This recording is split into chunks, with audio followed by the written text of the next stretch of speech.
Otro planteo, ¿no? Con respecto a una línea muy extendida en la Argentina de vienen por los recursos naturales. Sí. Pareciera que hay una única dimensión en la cual se percibe al imperialismo, que es vienen las multinacionales a quedarse con los recursos naturales. Esto es mucho más que eso. Totalmente. Esto es explicar que las multinacionales vienen a buscar materias primas para luego venderlas manufacturadas en la Argentina. Porque no es que vacían el país y se llevan los recursos y nada más. No, nos inundan de desocupados. Entonces esto es la base de la baja resistencia en la cual se encuentra el país. Porque al tener un ejército de desocupados que está en los 4 millones de argentinos, sobre una población activa de 25 millones. Es mucha gente. Son muchos argentinos, 4 millones desocupados sobre una base de 25 millones. Y pensemos que el 60% y el 60% de los argentinos están en condiciones malas, porque o no tienen trabajo, o cobran un plan, o trabajan en negro. Solo el 40% está en blanco. Sí. Entonces se puede hacer muy poca fuerza, incluso desde el movimiento obrero, desde los trabajadores que están incluso sindicalizados, porque el mayor enemigo de ellos es el trabajo en negro.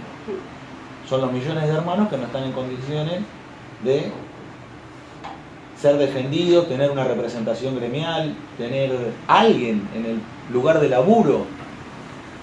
Entonces, por eso en esta disputa sobre el trabajo y el valor agregado, está el plano de clivaje de la liberación nacional. Se corta ahí. No es el tema meramente de defender los recursos naturales. Se corta por ahí, por el laburo. La disputa es el trabajo. La disputa es el trabajo. Bueno, con el zorzal criollo, con el mejor de todos, con Carlos Gardel, aquel que convirtió a esta expresión donde se cruza desde los estilos criollos con los cuales él comenzó, porque antes no se llamaba folclore a la música que hoy denominamos de tal modo. Eso eran los estilos que se hacían y que se expresaban como, por ejemplo, los triunfos, como el de la Vuelta de Obligado, 90 buques mercantes, 20 de guerra. Eso es un ritmo, un triunfo. Las milongas sureras, los estilos criollos, los valses criollos. Todo eso era el universo de Carlos Gardel, porque, claro, cuando él empezó, ¿qué cantó? Su generación anterior. Ayer a la noche hablábamos de eso, conversamos sobre el arte que va creando la realidad. La realidad intenta imitar el arte. En este momento de cuarentena... Casi que lo logra, ¿eh?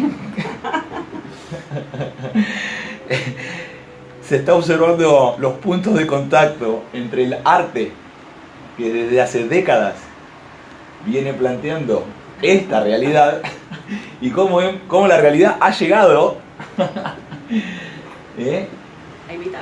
la ha imitado.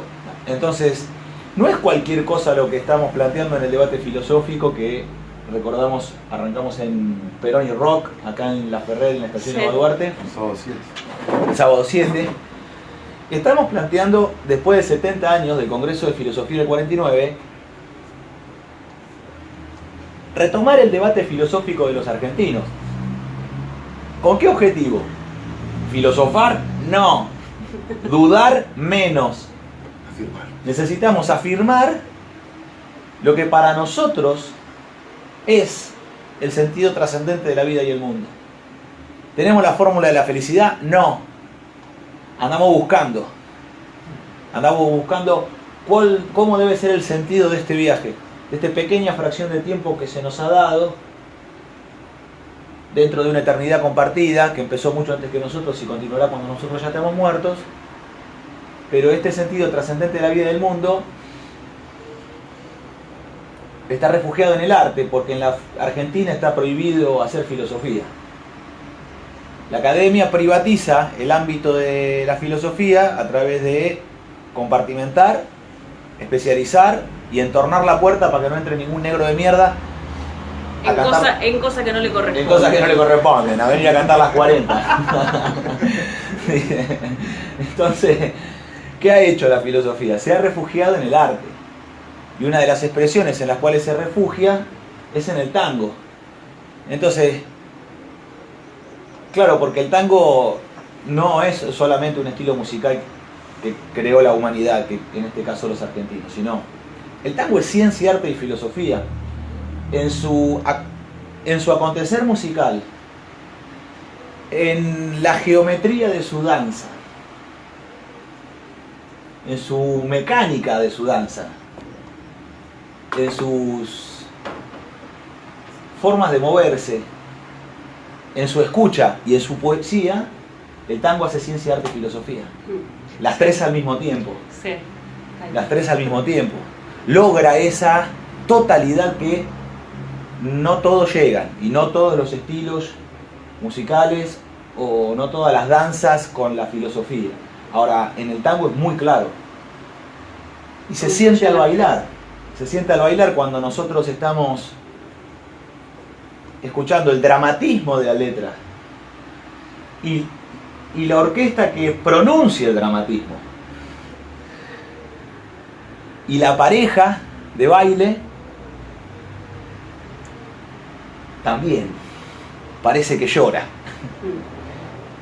Parece que con sus pasos está describiendo ese tono dramático. Un sentimiento triste que se baila.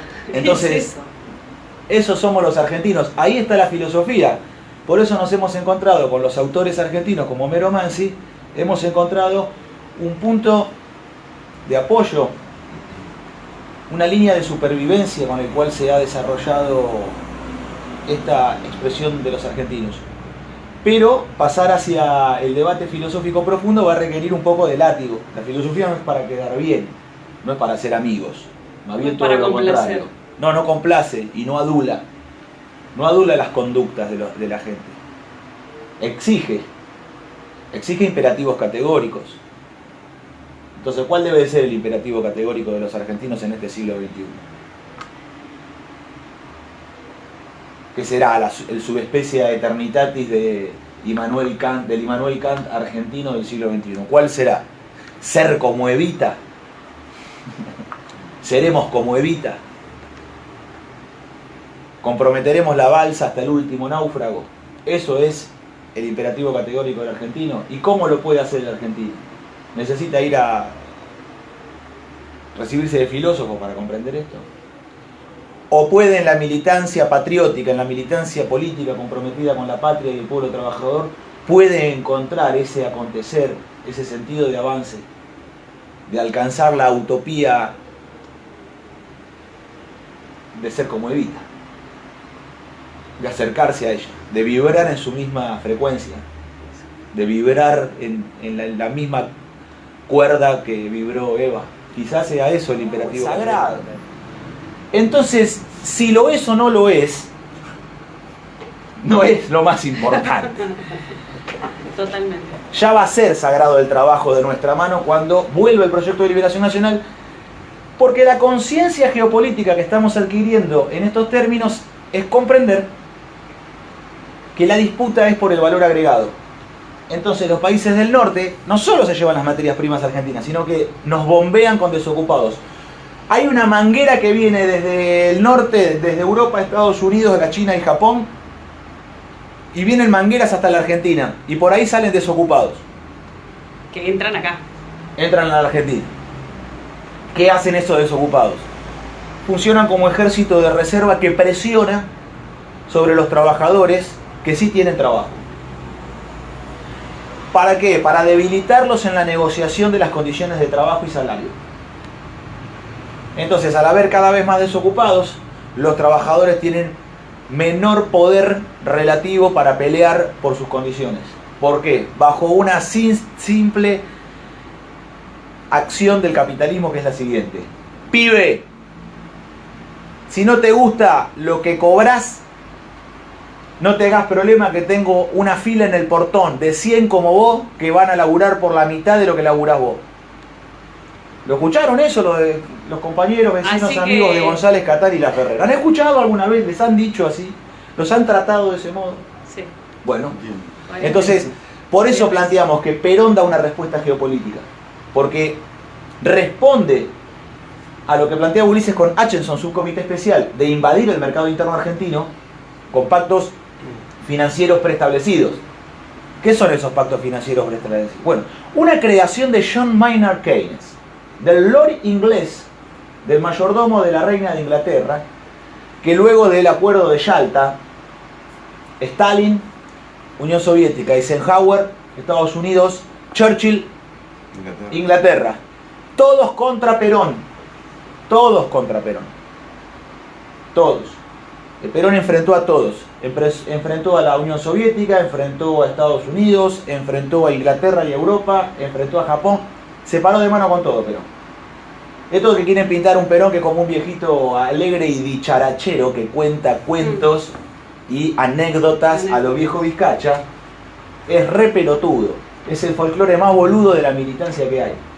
Perón era un estratega, pero tenía corazón de soldado.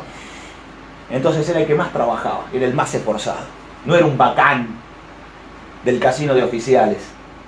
Era el primer trabajador. Por eso el pueblo así lo nombra en su canción, en la marcha de los muchachos peronistas, como el primer trabajador. Porque era el primero, como el general San Martín, el primero en levantarse y pasar revista, y el último en irse a dormir, controlando que todo el campamento estuviera a la noche ordenado. Entonces San Martín y Perón en eso demostraron ser los primeros trabajadores.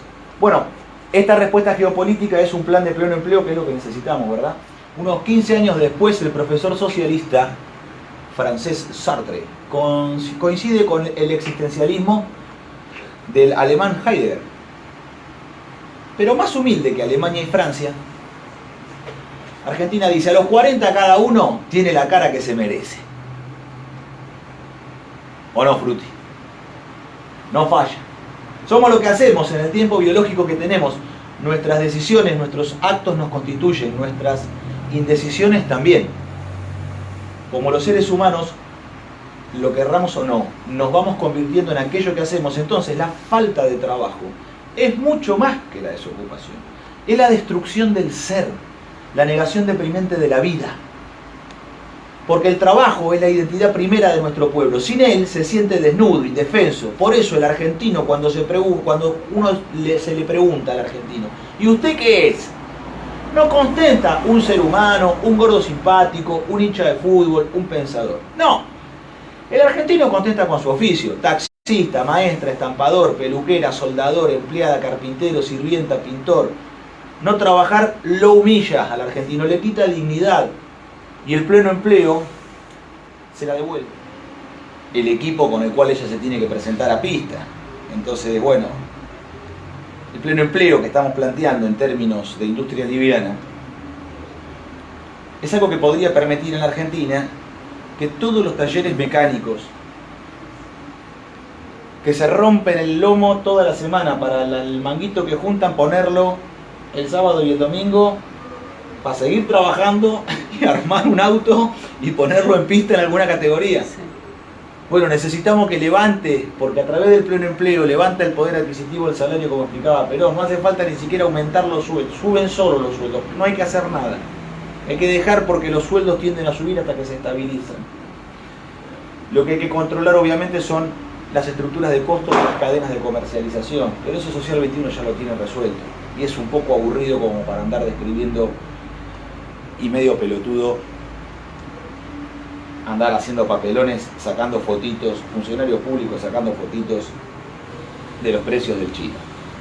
Esto se resuelve con Estado empresario, mercado central, como planteamos, el vector logístico ELMA 21, que es el que puede permitirnos el abastecimiento valiéndose de toda nuestra red ferroviaria, la que está en uso y desuso, porque en cada estación de tren hay galpones, hay talleres, hay infraestructura, ya llega el agua, ya llega la corriente eléctrica, ya están las cloacas, hay infraestructura, y infraestructura potente, ferroviaria, sobredimensionada, fuerte, dura. Esa es la ventaja y la cualidad principal de lo ferroviario. No lo liviano y lo sutil, no, lo bruto, grande, potente y sobredimensionado. Entonces hay que valerse de esta estructura en este momento para que el gobierno de la nación argentina pueda abastecer a los argentinos con todo lo que necesitan. Esto se hace con una corporación estatal de transporte, como venimos presentando desde el año 2013, que tiene estado parlamentario, y que ahora vamos a retomar estos debates junto con la diputada Magdalena Sierra, de Avellaneda, con el diputado Grana y con el diputado Correa. Entonces, va a haber noticias de próximas acciones vinculadas a la acción estratégica del Estado empresarial de transporte, y pensemos, ¿cómo sería la Argentina con una corporación del transporte que domine los 4 modos, aviones de cabotaje, turbohélices, económicos, para poder moverse, fáciles, simples de fabricar, utilizando una turbina como es la de Pucará, exactamente la turbina, la Pratt & Whitney, que propulsó los Pucarás argentinos, que todos los mecánicos argentinos conocen? ¿Qué pasaría si tuviéramos una chanchita, un avioncito chiquito de 20 butacas de carga y pasajeros, y permita conectar nuestro extenso país de manera rápida y de acceso popular? Porque es un avión que vuela bajo, 350 kilómetros por hora, es cabotaje para conectar el país. ¿Qué pasaría si nos valiéramos de la red ferroviaria para abastecer de fármacos y de alimentos hoy en la Argentina, hoy en este momento de crisis, hoy tener la herramienta del Estado empresario para hacer frente a esto? Porque después, cuando los progres empiezan con el tema de las conspiraciones de la cuarta guerra de cuarta, quinta generación, empiezan con toda la blableta esa de la guerra de octava generación, y todos los años le agregan alguna generación más de guerra, ¿cómo piensan enfrentar, además del diagnóstico? Bueno, hay que enfrentar, y la logística es la disciplina que desde 1861, el cual lo manifiesta el corazón de la bestia, es la principal. La felicidad nunca es individual. Somos verdaderamente felices cuando hacemos algo por el otro, cuando lo hacemos reír, cuando lo ayudamos a cumplir una meta, un sueño. Entonces, tener trabajo, poder ser sostén y ayuda de tus seres queridos, tiene un valor profundamente espiritual más que material. El trabajo nos constituye y devuelve la libertad que el sistema nos robó, el pleno empleo y la felicidad del pueblo y la grandeza de la nación.